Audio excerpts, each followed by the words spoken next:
Welcome to Let Your Light Shine, the podcast where we illuminate the path to your best self. I'm your host, John Louis Hardrick, and I'm so excited to have you join us on this journey of empowerment and self discovery. Today, and in each episode, we'll dive deep into the themes inspired by the book, Let Your Light Shine, Unleashing Your Inner Glow through essential self care practices for empowered women. This podcast is for anyone seeking to cultivate their inner glow, embrace their power, and truly let their light shine.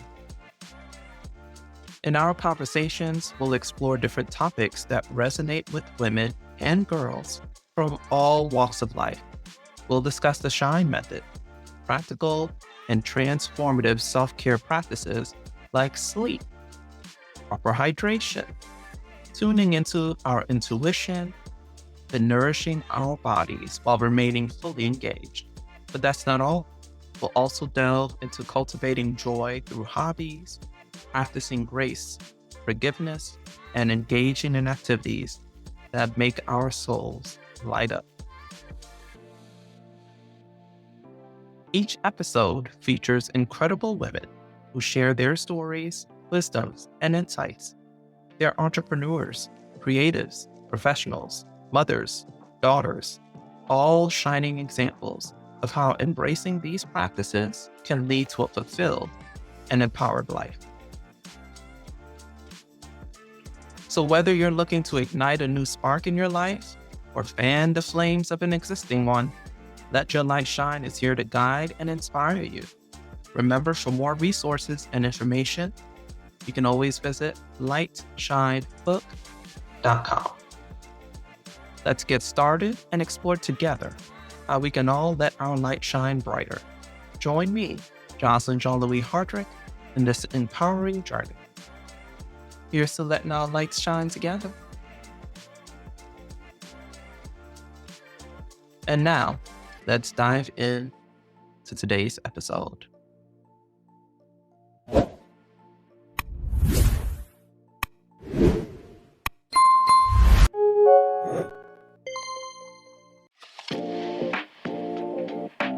Hey, it's Jocelyn. I'm back for another episode of Let Your Light Shine podcast. This is another solo episode. I'm going to be talking about the N in shine, which is nourish. So here's a little quote for you. To bring about change, you must not be afraid to take the first step. We will fail when we fail to try. Rosa Parks. You're like, what does that have to do with nourishing? Well, some of us are dealing with some negatives energy messages and stories about food and our relationship to food. And so we don't even want to try to change it. Maybe you're carrying a lot of extra weight to the point where it's harming your health. But you're fighting back against these ideas of, especially the American idea of being skinny is what's considered beautiful. And real talk, the medical establishment, the fitness and diet industry, they attack women's bodies because by doing so, we will turn to them to try to quote unquote fix what's wrong with us. There's nothing wrong with our bodies. We're not treating it well. And so we're seeing the results of that. Lots of women come in different shapes and sizes, especially in my family. Women tend to run larger, have wider hips, broader shoulders. But man, if you look at their BMI, it's no good. Even though there's lots of people who carry weight who are perfectly healthy, all their markers look good. There's lots of people who are thin who are not healthy at all. So it's not the weight alone that's doing it. But if you've been on a health and fitness journey, I want you to drop all that stuff. Drop all the noise that you're hearing from society, the fitness industry, the medical industry, and get in touch with your body and say, okay, body, what do you need to be nourished? We talked about sleep, we talked about hydration, talked about being listened to and loving on our body. Now ask it, what food works for you?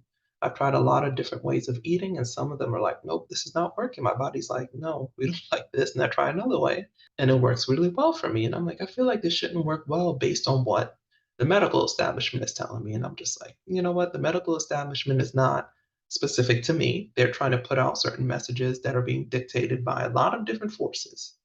But if I listen to my body about what it needs to be nourished, then it will be nourished. So get in touch with yourself and how do you nourish your body? What foods, what drinks, even indulgences, right? An indulgence, occasional indulgence is fine, but if it starts to hurt your body, then it's no longer fine, right? It's turning into poison. We don't want to put poison in it.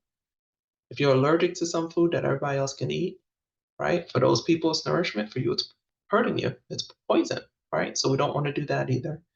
That requires very specific attempts at nourishing your body.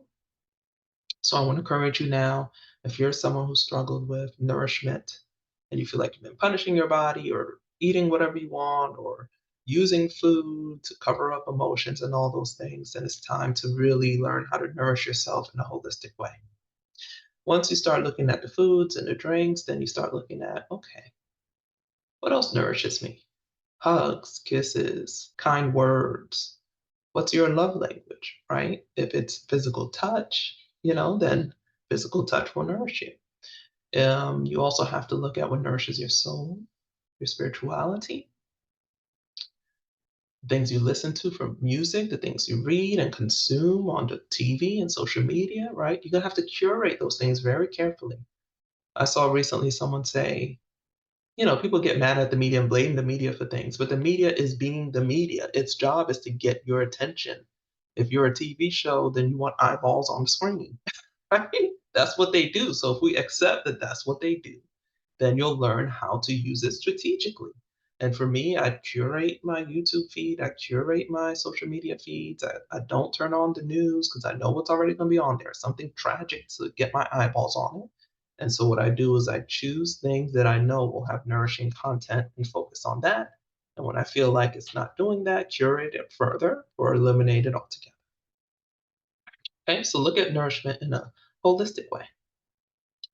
So tell us, how do you nourish yourself? What's your favorite foods, drinks, um, music, incense, scents, sounds, all that good stuff? How do you nourish your body? Sound off in the comments. Let us know if you have a golden nugget, something you've heard so far that is really helpful or a aha moment. Let us know as well. Share, like, subscribe, of course. And I'm going to see you next time on the Let Your Light Shine podcast. As we come to the close of another enlightening episode of Let Your Light Shine, I want to thank you sincerely for joining us today. It's been a true joy and privilege to share this space with you and our inspiring guest. Before we part ways, I'd like to leave you with a small nugget of wisdom to carry with you. Remember, the light you hold within is a beacon of hope, strength, and beauty. It's uniquely yours, and when you let it shine, you not only illuminate your own path, but also light the path of others. If you've been inspired by our conversation today, I would encourage you to explore more at lightshinebook.com, where you can find additional resources and support on your journey to unleashing your inner glow. And if you enjoyed today's episode, please share it with someone who might also benefit from its message. Remember to subscribe to our podcast on your favorite platform so you never miss an episode of Let Your Light Shine. As we say goodbye for now, remember that every day is an opportunity to embrace your power, cultivate joy, and most importantly, let your light shine. Until next time, I'm Jocelyn Jean-Louis Hardrick, wishing you peace, love, and light. Thank you for listening, and keep shining bright.